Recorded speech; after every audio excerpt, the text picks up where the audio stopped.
All right, welcome back to the So Fresh Podcast. I'm your host, BK, and we've got a great show today, something that I'm interested in to talk about. I love talking about guns. Love guns. Guns for me is like tattoos, you know.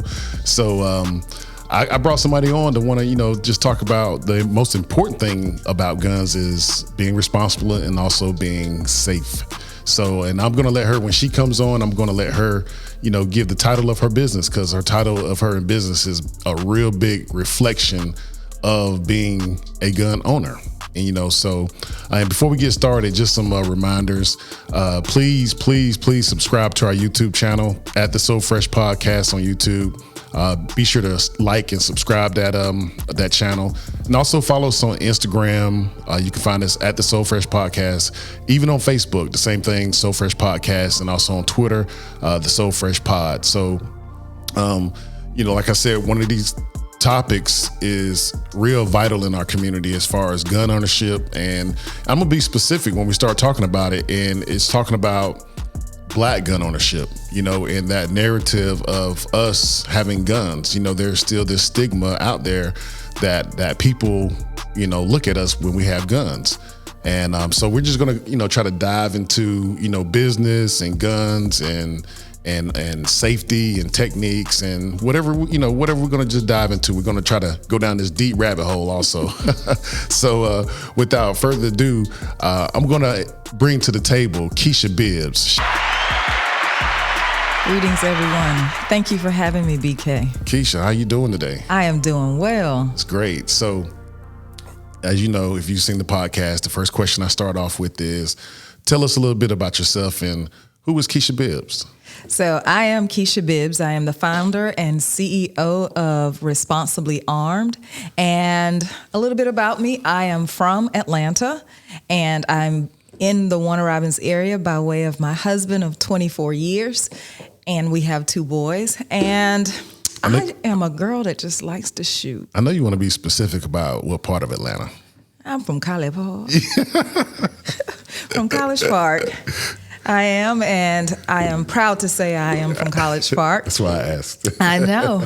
But I've been in Warner Robins a long time, so I do feel like I am just as much from Warner Robins. Right. So how did you get to Warner Robins? So about 25 years ago, my husband and I moved down to Warner Robins to start a life for our family, and we've done pretty well here. That's good. That's good. So let's talk about your business. What's the name of it? So it is Responsibly Armed, Self-Defense and Tactical.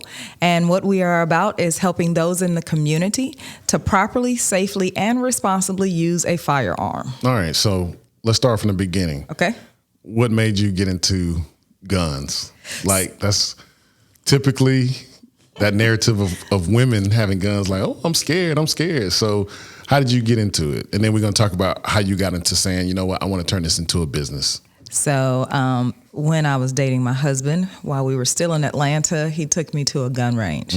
And it was the first time I'd ever used a gun. He gave me some quick tips, and I realized, hey, I might be able to shoot. I think the first shot or 2 may have been a headshot, and he's still here. Yeah. So after that, we fast forward some 20 plus years later, and that same desire that had just been floating just under the surface came about because I wanted a new firearm. And I think I went about 4 or 5 years asking, hey, Mother's Day, can I get a firearm? Birthday, can I get a firearm? And so we finally got to a place where I purchased my first firearm, and it just skyrocketed from there. Yeah. So, and then going into the business. So you started training, or? Yeah. So going into the business, before I started training, I was part of a female gun club where I served as the vice president of the gun club. And through that opportunity, we began training. We realized there was so much more that we could offer the community.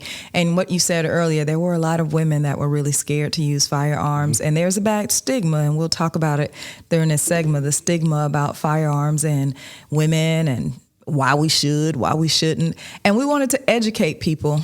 And not only educate them, but empower them. Yeah. Because it is very empowering to be able to use a firearm and use it properly, and then achieve your mark, if you will. Right. So I don't just train, I competitive shoot as well. So It's really fun. It's a stress reliever. And I know I'm talking about guns and fun, and that sounds crazy, but it's also a sport. Yeah. So from a sport perspective, it is a fun opportunity. Yeah. So, and those who deal with anxiety and stuff, it becomes a great stress reliever when you hear that bang. Just having it in your hands, and once you get especially once you get past, if you're a new shooter and you get past those first couple of bangs, it's like, wow, this is relieving. Yes, it is. I've had as my partner, one of my trainers, she was really scared of the bang, and every time it went bang, she would jump. And now she is a seasoned pro at it. It happens. It passes, and so we work with people to get over that bang, because that is a fear. Usually when we hear the bang, we're not on this side of it. Right. We're not pressing the trigger. So it is a stress reliever. For me, it was an opportunity for me to be against me. It's just me versus me. When I look at the target, I want to hit the X, and so it's just me versus me trying to do that. Okay. What kind of setbacks did you have when you were starting the business? Black, female, gun training. Was there any kind of, setbacks as far as, I don't know about that, because most people feel comfortable with men. Like, what does she know? She's a female. We still have that. We do. So I didn't experience that. I came into the industry at the right time. Part of what kind of catapulted me into the industry was the state of our world. Yeah. It was not looking good for us. A lot of things were happening in the society. George Floyd was happening. You had all of these things. And so it was a good time to enter into the business. What I found is that there are a lot of people that are willing to share their knowledge. And so I've tried to connect with the right people in order to gain that knowledge quickly and accelerate it. It's a man's world, but now with more women using firearms, they want a woman to train them, because their husbands, they don't want to listen. There's a gap between hearing it from somebody else versus hearing it from somebody you love. And I know that sounds crazy, but it's, you're married. So it's hard to tell your wife things that she needs to do differently. But if you get another female to tell her the same thing, she'll be able to execute. And so that's what we do. So you relate to them. Yes. So and I noticed, I've been following it for a while. So I noticed when you got a lot of females, but men participate as well, right? Yes. So when you have these female, what are the first things that you struggle with as far as with training with women versus men? Fear. We've had a lot of ladies who have taken the class to overcome fear. And we really work really hard to get them to overcome fear. Some don't even want to touch a firearm. And before they know it, not only are they touching it, they're handling it, and they're shooting on target. The best customer for us are the ones who fear it the most, because they are going to do exactly what we say, and they are going to walk away pleased with the accomplishment. They're going to feel very equipped when they leave. One of the whys, every class we talk about the why we do it. Why, as a trainer, do I do it? And why the person that comes to the class, why are they taking it? And oftentimes we'll find fear as one of those issues. They want knowledge. They want to overcome some things that may have been violent for them. We've had a few of those who were victims, and so they want to be able to feel that empowerment. But one of the things that we like to see is when they come in, they look very different than when they leave out. And that's so pleasing. We know that we have poured out to them in a way that we have been gifted to do. Right. And give them something that they can walk away with and feel very accomplished about. So when they come in, what are some of the reasons that they're coming to you? Fear of being in this climate that we're in, as far as crime is increasing, fear of being robbed or raped, or fear of break-ins in home, or just want to create a different empowerment as a woman to say, you know what, I want to be comfortable with holding this gun. A little bit of all of that. So most want to be able to protect their families. Right. In this environment, it's a lot of them are home alone while the man is away at work. Many of them are single moms, and so they want to protect their kids. Some have been victims of domestic violence, so they want to be able to protect themselves. Some just want the knowledge. There are many that have come and they just like to shoot. Yeah. And I like those. Yeah. So it's a plethora of reasons why they show up. We just want to make sure that we can adapt to every person that's coming in, because each need is very specific. And the one thing I like about myself and my trainer is we have this yin and yang kind of relationship. And where we have those customers that need that love and that patience, she can take care of those. But there are some who are go-getters and they want to get it and they want to get in there and shoot. And those are the ones that I take care of. So we do that seamlessly.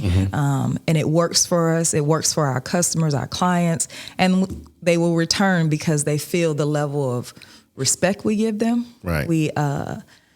We understand their fears. We try to address those fears. We don't just walk past them, and then we try to build them up from there.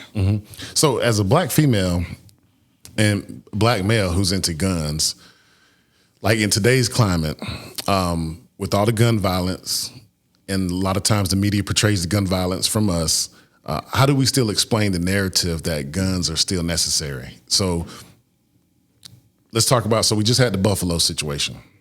And there was a South Carolina situation, just mass shootings all over the place. Then you mix the mass shootings with the, just to call out a city, Chicago, Macon, whatever, and you see the gun violence. So a lot of people are like, get away with guns. We need to, I guess, resolve gun violence is to get rid of the guns. So how are we still maintaining that narrative that they're still necessary? Like, what would you say to the people that say get rid of guns? So when you talk about the Buffalo shootings, and my heart goes out to those individuals, it was devastating. But when you talk about mass shootings, it's not the gun that killed them. It was a matter of hatred. It was a matter of racism, a matter of evilness that caused someone to go out and commit this type of crime, this type of murder. And the tool they chose to use was a gun. They could have did the same thing with a knife. They could have did the same thing with a machete. I always say that. And I say, if you get rid of guns, knife violence will go up. Right. So it's a tool for self-defense. And that piece is what people have to understand. And then you have these laws, and it sounds okay to get rid of guns. Yeah, let's just do away with them. But then what? Yeah.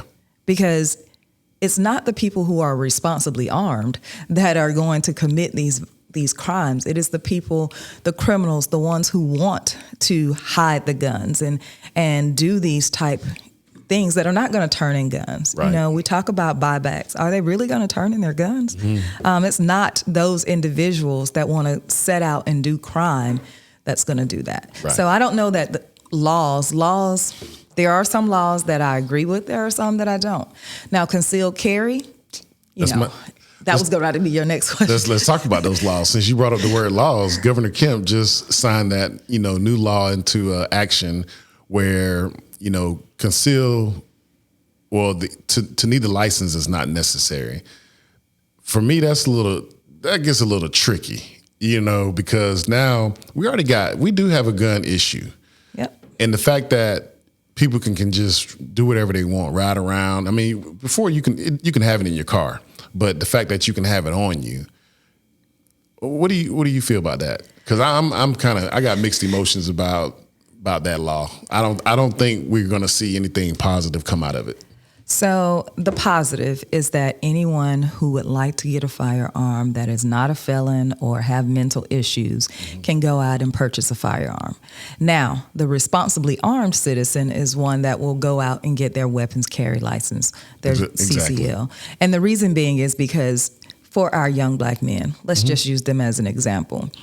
If they were stopped with their firearm without a concealed carry license, it is very easy for the authorities to say they should not have had that gun.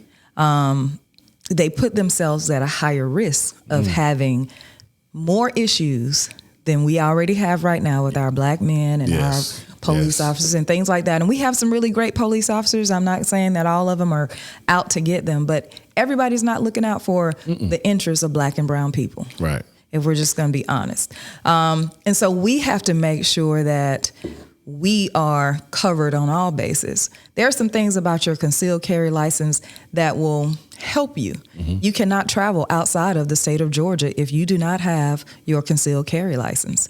You can try, but you go to Florida with just your firearm thinking, hey, Georgia has this law that I can carry. Well, Florida only recognizes your WCL or your weapons carry license if you have a resident license in the state of Georgia. And that's a good point you made, because you, being responsible gun owner, you have to also pay attention to what state you're in. Yes. Because I think like North Carolina or South Carolina, one of them, you can't have your magazine, your clip mag in the same possession. It has to be like one. They have to be separate. Yes, and that's illegal. In South Carolina. And so if you just riding, and then you normally just used to riding how you do dirty. I ride hot. Like I'm always gonna have one end, and so. But you have to pay attention to where you're at, because that'll be an offense. That'll be a violation. So exactly. That's another big thing about being responsible. So the permit and the permitless carry, it has its benefits because people can get one. Right. But if you're going to get one and you're going to spend the money to get one, this $500, $600, $800 investment, why wouldn't you get a license to carry it? Right. Because it's not just going from state to state. If you wanted to fly with it, you can't fly without a weapons carry license in some states, in some airports, in some cities. And so knowing the difference, knowing when reciprocity actually applies, knowing what those laws are so important. Now, I'm no attorney, but I can read the law. And the law suggests that having a permit will keep me safer than not having one. Now, being I know you're working on your certifications, get them all full, right? Have you completed that? So I have most of them, and it's not, it's ones like I want to do CPR instruction. Okay. And part of what it is that you have to stop a wound. So we have a responsibility to to someone we shoot to actually stop the bleed. I know that sounds crazy because you shoot them, you like, okay, I want them dead. Yeah. But that's not the intent. That's not the intent. That's not the right? intention. Yeah. Right. So you have to learn how to stop the bleed. So that is my final certification that I'm looking for, is to stop the bleed, and it won't take long to get that. But otherwise, I am fully certified firearms instructor with United States Concealed Carry. So I was going to ask you about that. So are there certifications that allow you? I know if you're a private investigator or something, you can be certified in every state to be able to have access. I guess like if you're starting a security company, you can. So is there a license or certification for that to be able to carry everywhere? There are some certifications for that. I am not familiar with those because I have no desire to start a security company. You never know. Today, I don't have a desire to. There's not a lot of women security companies. I know a few, and they are doing pretty good for themselves. Where's all women security companies? Oh, really? Okay. I do. And some in the middle Georgia area as well. I need to look that up. Yeah. Cool. Shout out to women. Women are doing big things. They are, exactly. So one other thing that I saw you talking about, which is when I was sitting there watching, I'm like, man, that is exactly what I do, which is situational awareness. And, a lot of my friends, I've got some homeboys that say, you're paranoid. Like, I'm not paranoid.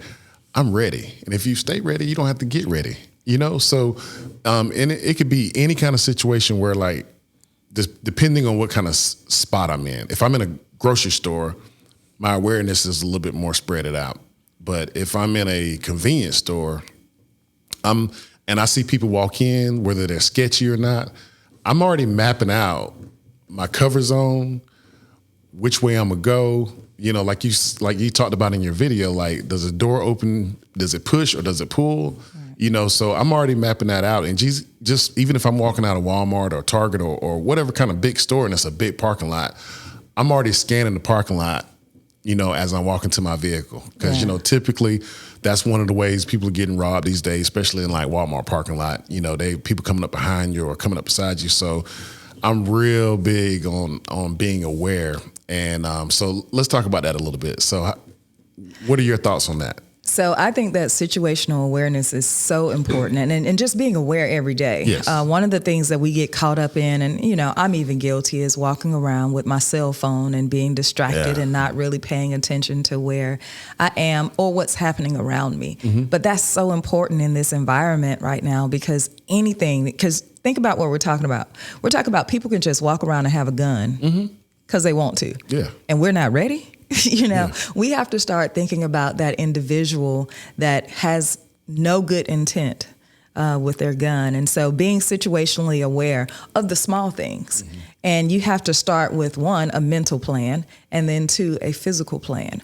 So the mental plan is, what would you do? If you had to go into a grocery store, what would you do?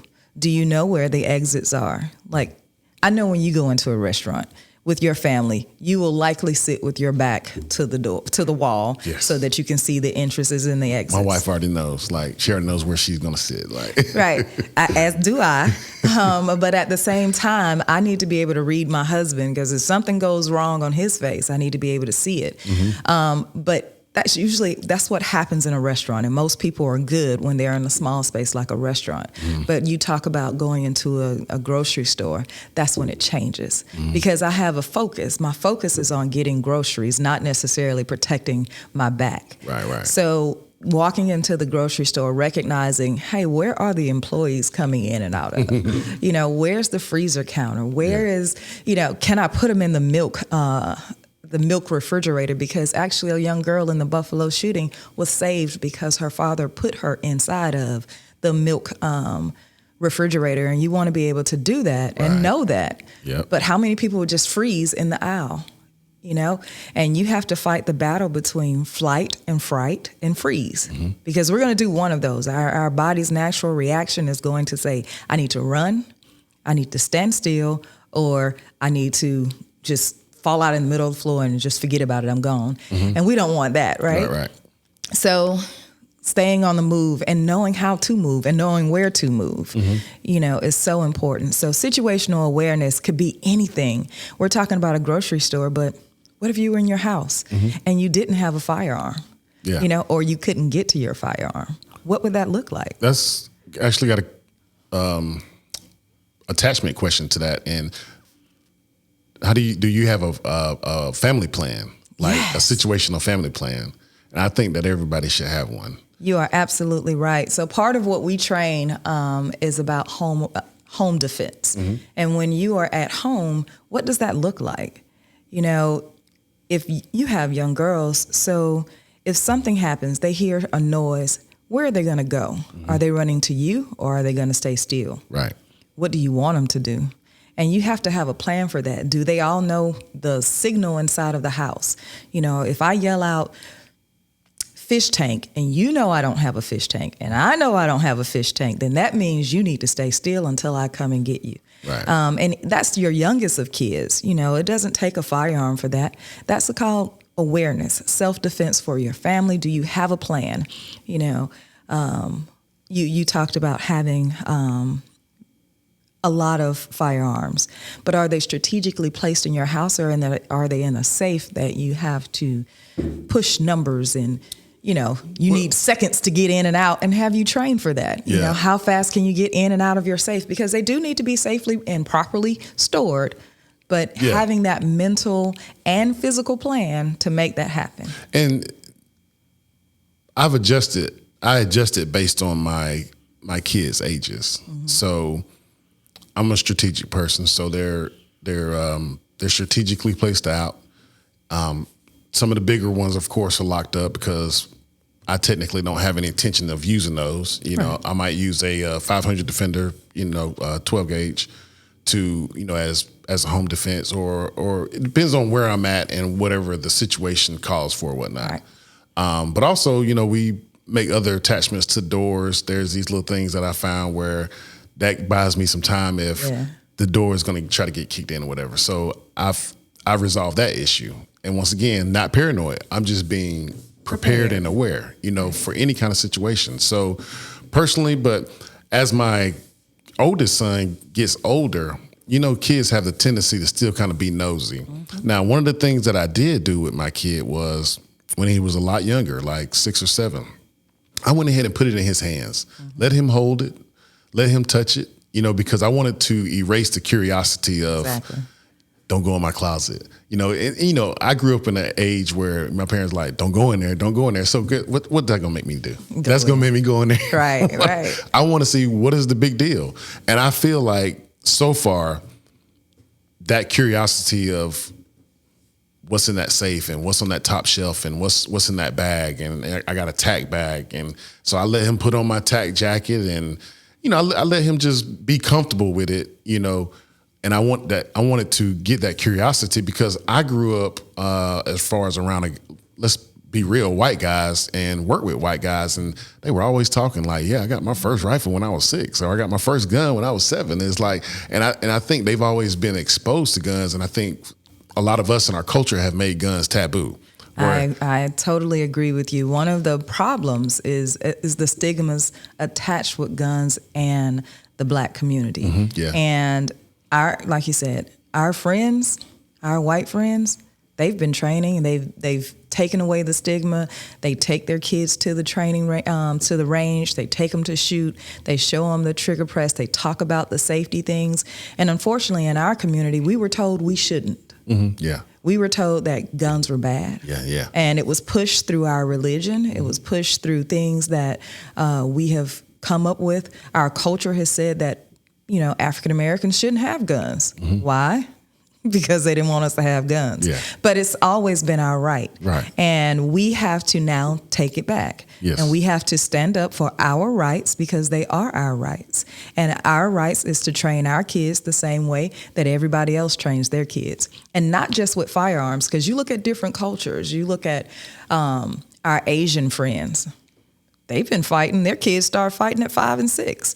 There's judo and all of these different sports or these different types of self-defense. And we haven't done that. We've sat by idly and said that someone else should protect us. And we have to take our own protection into our hands because it is our responsibility. Right. And so like with my kid, I've gone to a more, I will lock up some things. Not saying I don't trust him and thinking that he will, but I noticed that when you're getting into 14, getting into high school, there's also a lot of pressure with friends, and I noticed a lot of these kids, we're in this social media age. Everybody wants to think it'd be cool to take a picture with a gun. Now he knows what will happen if that should ever happen. Right. And it's unfortunate. There was a couple of social media things where some youth were playing with a firearm, and unfortunately, there were some fatalities that occurred that was not intended because they did not practice safety rules. Someone did not tell them they found the firearms. So I strongly encourage parents to talk with your kids and make sure that they're in the right headspace mentally before you start giving them that firearm and saying, hey, this is what it is. Because if you don't have the right conversation, something drastic could happen, and you don't want that either. But you don't want them to be afraid of it. Yeah. I think what you're doing is the right thing, making sure that he, understands what that tactical vest is and how to use it, understands what the firearm is. And at the right age, you should start having those conversations with all of your kids. Yeah. I start training. We've had youth as young as 14 in our class, and they've come with their mothers, a single mother, and she wanted to make sure that if her child was going to fire a weapon, that it was going to be with her. Yeah. So bringing your kids into that world of firearms and self-defense and tactically doing it is certainly okay. We haven't always done that. Yeah. And it hasn't always been right, and it has always carried a stigma. Yeah, and it's funny you brought that up. I was going to bring that up in just a little bit. The increase of accidental shootings with youngsters. Warner Robins has had probably at least 3 or 4 in like the last 3 years. 15-year-old got shot in the chest. 4-year-old got shot in another neighborhood, and also a little girl. And I know somebody personally who knows that student that got killed in Macon. I think the grandmother was watching them or whatever. So I'm starting to notice that that's happening a lot. These kids, come home after school playing with guns. And so, and that's a big responsibility. Absolutely. And that's one of the things why I feel like I wanted to just take that extra step to say, okay, let me lock up my guns because I know my son is going to a different school. He'll be coming home now after school. Before, he was in a situation where I was already going to be home before him, and I'm still working from home. So, but sometimes maybe I'm not there. He gets off the bus. It's just it's about a good 2 hours of curiosity to just be playing around. So, hands. I want to start training him. I got a nice little 22 for him, 22 rifle. To get him started training, and like I said, I've had any problems catching him, in the wrong spot or messing with my safe or messing with my bag, because I think getting that out of his system, and plus he sees me carry, so it's no secret. A lot of times my wife used to be like, cover that up. It's like, I want them to see it. They know I got it. And so and I'm everywhere with it. So that's just one of the narratives that I'm trying to change is it's okay to let your kids hold your guns, touch your guns, let them get it out of their system, And I think when you do that safely, I think that's definitely the right thing, Brian. When you do it safely, making sure that you have it locked up when they are there is important. Having the right locks and then having the practice on getting those locks open when you're in a stressful situation. Right. Because you don't want to just have a firearm in your house, in a safe, and then stress comes, there's a situation, you can't get it out. But you do want to make sure your kids are aware of what it is, why it's harmful, but why you have it. Because you tell them, look, it's harmful, but I got one. Right. It could be a conversation that they don't understand. So having the right conversations, I agree. You absolutely have to start training them. Start training them on the universal safety rules. And the biggest one is keep your finger off the trigger. Yes. If we can start there, the negligent discharges, because they're not accidental, they're negligent. So negligent discharges could be eliminated by just that one. And then the second one, treating all guns as though they were loaded. Every single gun is loaded, even if it looks like a fake gun, because we know that there are guns, people do all kind of fun things to their guns, make them look like toys, and they are super real. So if those were the only two safety rules that I could teach my child, keep your finger off the trigger until you've made a decision to shoot and treat them all as though they were loaded, those would be the two that I would walk away with. Now, there's a lot more, but that's what you would start training your kids on. Yeah, so quick question. Some of your training without giving away all your tips and tricks. So are you also training to on a good release as far as if you're holstered or inside waistband, are you training on how to get a good release when you're pulling out? Yes. So I even train for myself, and I do train others on holster. I saw you was all on the ground. Yeah, I saw you. we go in. I would never train anyone on anything that I have not experienced myself and that I am competent in, because that's just wrong. Right. It's not about just making money for myself, because there is money to be made, but it is about educating and equipping people to take care of themselves in a situation that they find themselves in. And so, yes, so we teach holstering, how to properly holster, how to properly unholster, and situational awareness with your firearm. If, different situations, we put a level of stress on you, just so you can think through the process and move quickly. We start off slow, and then we speed up the process during our training classes to make sure that some of the issues that happen when you have a firearm, you can overcome them quickly and keep moving. Yeah, so quick question. Are you side, front? What do you feel comfortable? It just depends on what I got on. I'm a female. Yeah. So, most men, they like to carry it on their hip or either in the appendix. But, as a female, what I've learned now is that I don't have to carry it like a man. Yeah. I can do a belly band. I can have it on my thigh. I can have it on the inside of my thigh. Yeah. I can have it in the appendix. I can have it on my side. So it just depends on what I'm wearing and why I need it. Yeah, or I have it in a purse. Yeah, I switched over. I used to be on the side on my right thigh or whatever, but I switched over doing some training with a buddy of mine. He's U.S. Marshal, and so just being out with him, I kind of switched over to appendix in the front, because one, it was easier to conceal. Mm-hmm. Now with my weight, it was a little rough sitting down, so I found a little technique that I slide it over real quick.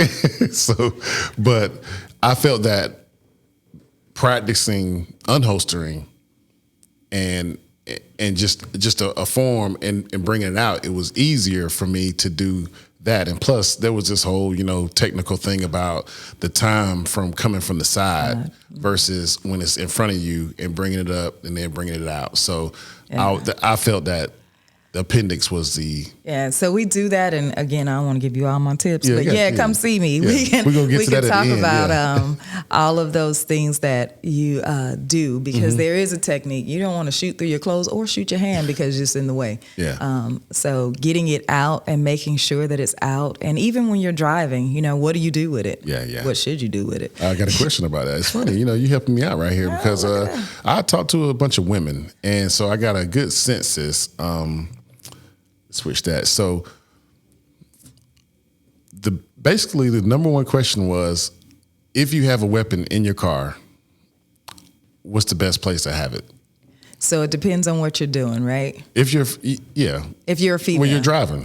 While you're driving. Yeah. All right.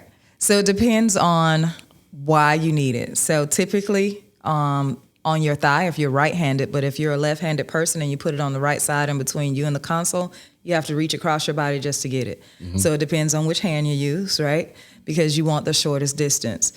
Some people have used those little magnets that's under your dashboard, but while you're driving, that's fine. But again, how are you going to come off with it with your hand? And that's no different than holstering. Mm-hmm. So your car is now your holster. Should you keep it in your glove compartment? Probably not. Mm-mm. You want to access it quickly. And so it just depends. It's your preference. I personally keep mine on my right side. Mm-hmm. So I use my right hand so that I can get to it quickly. But, So how do you feel about, being black? Like I said, I think we have different rules than whites when it comes to guns. Now, you get pulled over, are you going to notify him immediately? Absolutely, I am. That's right there? I am actually going to notify him by handing him my concealed carry license weapons, and I'm going to ask him, what does he want me to do? Mm-hmm. I am not going to reach for it. I'm not going to touch it.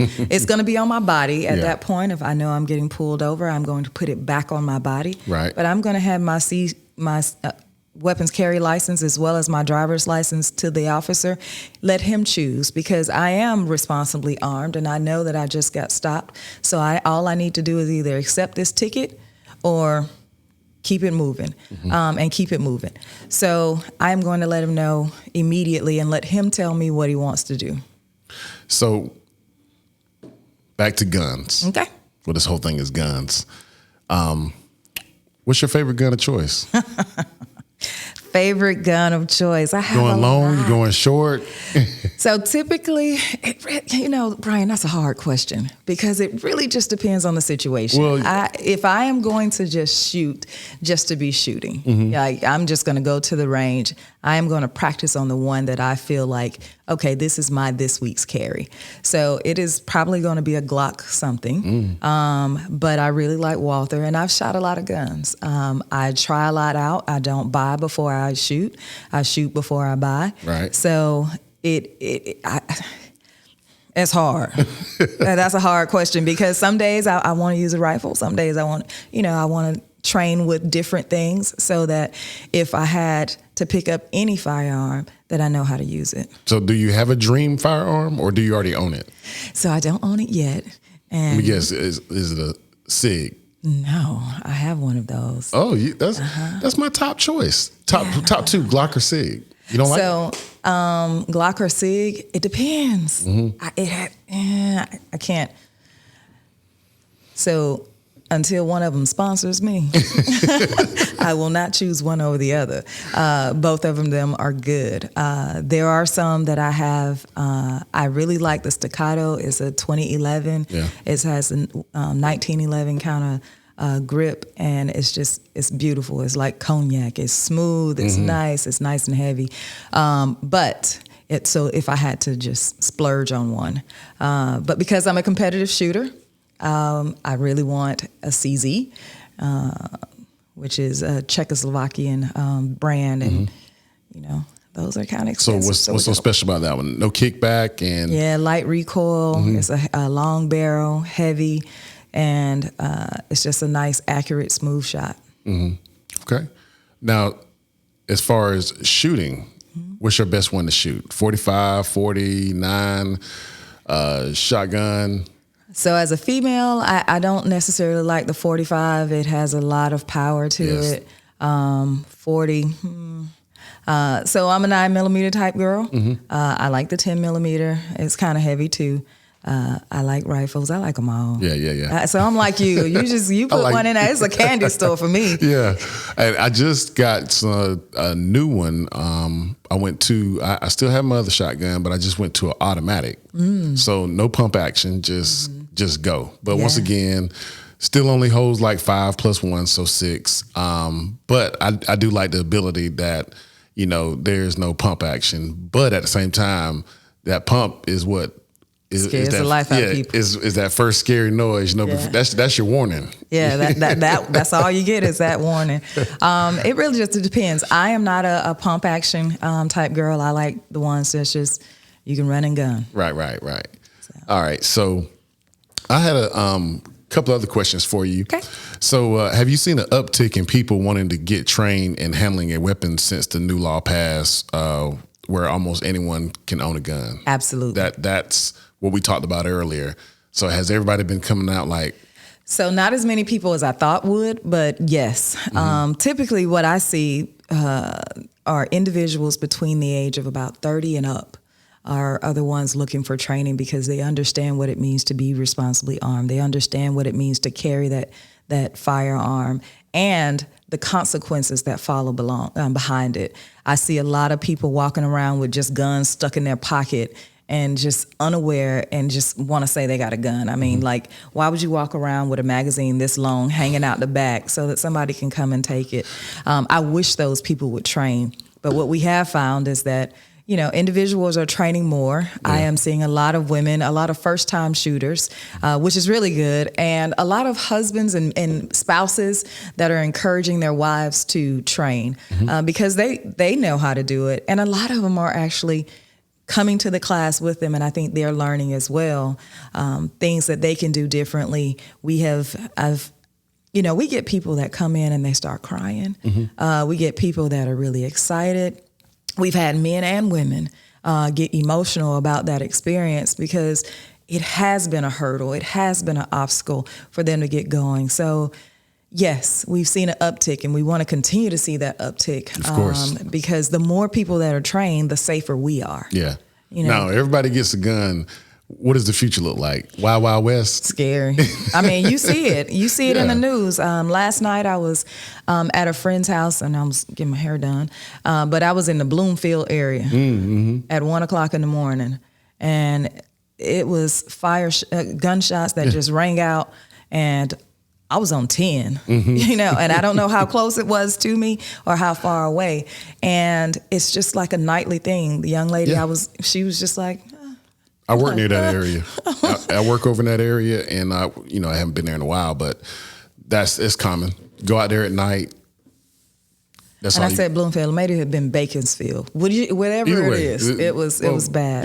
Bloomfield is still the same way.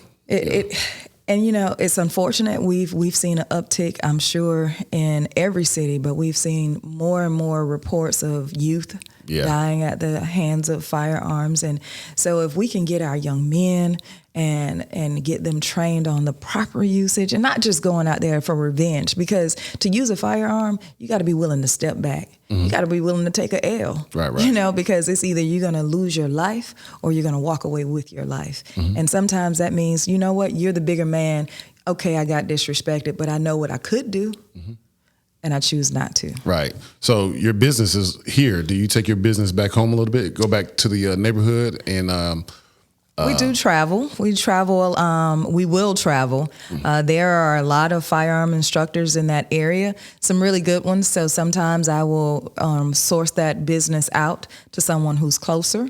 But yes, we do travel, and we will train in that area. We'll train anywhere, Yeah. So, and we're pretty much getting to the end of the podcast and about to wrap it up. So let's talk about respect. So I think I may have asked a similar question, but as far as just being a Black female in this space, and we talked about being able to navigate, being a gun trainer and just being a woman with a gun, because, I'm getting my wife trained. I'm going to send her to you. Thank you. And we're going to get it taken care of. And but I'm going to have to keep my nose clean and stay out of trouble. Please and thank you.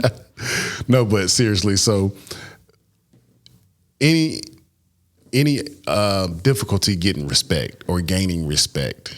So I don't necessarily, when it comes to respect, I think that I walk in respecting the fact that I am not the smartest person in the room when it comes to firearms. Right. So I am seeking out information. I want to know what you know. And then I'm going to take that information to make me better. Right. And so as long as I have a willingness to learn, and that's how I approach it. I am willing to learn, and I'm going to take the meat of what you're telling me, and I'm going to use that meat to make me a better instructor, to make sure that the people that I am training are trained properly. Right. They're trained right. I'm not giving them anything that is not right and according to something that's going to keep them safe. So for me, I haven't experienced, the many obstacles, because it is a man's world. And, when a female comes in, they're like, hey, let me show you something. So being smart and wise on who I'm getting the information from and what they're trying to show me and why they're trying to show me the information, that's what I have to do. So using a little bit of wisdom there. But I haven't experienced a lot of closed doors because firearms instructors typically want to see people trained, and everybody now wants to see our females trained. They are willing to open that door, provide resources and things like that. I like it. It's a good look. Yeah. Because I think in this world, the way things have changed with how men and women navigate together in this world, I think it's just I'm finally glad that a lot of women are getting on board. And I really like seeing when you post your pictures, all these women with guns in their hands, like, okay, this is badass. Yeah, it is. So I really like what you're doing in the community, because, like I say, you're bringing awareness and also bringing a higher level of empowerment and taking away the taboo of guns, especially the taboo of Black ownership with guns. Absolutely. And that's what we want to do. We want to equip people with the right knowledge to use the firearm and be okay with it. Yeah. That it doesn't have to be something bad. We don't have to look at our police officers and say, oh my God, I got a gun and I'm scared. Yeah. Because you got to know your laws. I strongly suggest people to, learn them, know what you're talking about, because ignorance of the law is not an excuse. And even when you're carrying a firearm. So what we do at Responsibly Armed is try to do just that, make sure that people are comfortable, that a lot of our clients, they come back. They come back to train because it's not just the one class that you can take and then put it back in the closet. We have a lot of people that have had guns for years. I got a gun, but it's been under the bed, in the box, never touched. Yeah. And so getting those guns out and showing them the proper ways, it's that for me. I don't know if it's coming through on this podcast, but that's where the passion lies. Right. Showing other people, teaching other people to equip themselves to properly use firearms, because I love it. I love it as a sport, but I want to give that out to others so that they can properly protect themselves with or without a firearm. I meant to ask you about that. So another question real quick before we go. The sport of it. Yeah. How did you get into competition? Because I'm competitive. That's in the Olympics. Yeah. Right. It is in the Olympics. Yeah. So what do you like about competing? How did you get into it? So you were talking about pulling it from the holster. Yeah. I wanted to see just how fast I could do it. And then I was like, okay, hey, people ain't doing it this fast. Who else doing it this fast? And so start looking at videos and, not only can I do it fast, can I get it on target? Right. So again, it's the competition of it all. And then for a female to compete in a man's world, that's pretty hot. Yeah. So I like it because it gives me a level of empowerment. It makes me feel strong. It makes me feel like I am a winner when I can compete with, people that's been shooting for a long time. Just recently, I was in a bullseye competition, and I finished 9th out of 18. That's pretty but good. 9th is like halfway. Yeah. But these people have been shootings for years. Yeah.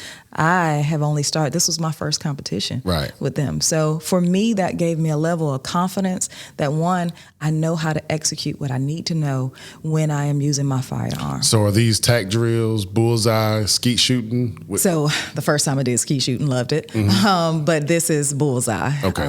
So that is, you got to be pretty accurate. And if you're talking about bullseye against 18 people and, people that's been shooting for years on top of years, that is pretty impressive to come in even halfway through the pack. Gotcha. So we get to the end of the podcast and we do this thing called 5 words. Okay. So I'm going to ask you, I'm going to say one word, might be a double word, but you give one answer. Okay. So I say green, you say yellow. Just whatever the first thing that comes to mind when I give you a word. All right? Okay. You ready? I'm ready. All right. So the first one is women, Power. college park, Home. responsibly armed, Passion. marriage, Love it. Keisha Bibbs. I am who I am. Give it up for her. Thank you.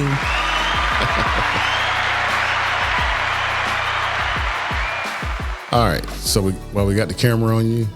That is your camera, and that is your audience. Okay. So I want you to go ahead and plug yourself. Tell them about Responsibly Armed. Tell them how they can find you. Tell them how they can book you. Tell them what they need to know. Website, phone number. Give them the goods. Okay. This is Keisha with Responsibly Armed, and we want to help you become responsibly armed. Please contact us at www.responsiblyarmed.net or on Facebook at Responsibly Armed, LLC. We'll help you learn to use your gun properly, how to safely use your gun, and how to put it on target. We will have a live class. Our classes are 3 hours, and those 3 hours fly by, but during that time, we will have one-on-one training, hands-on training, and you get to fire your firearm. So please contact us at www.responsiblyarmed.net and allow Responsibly Armed to help make you responsibly armed. Give it up for again.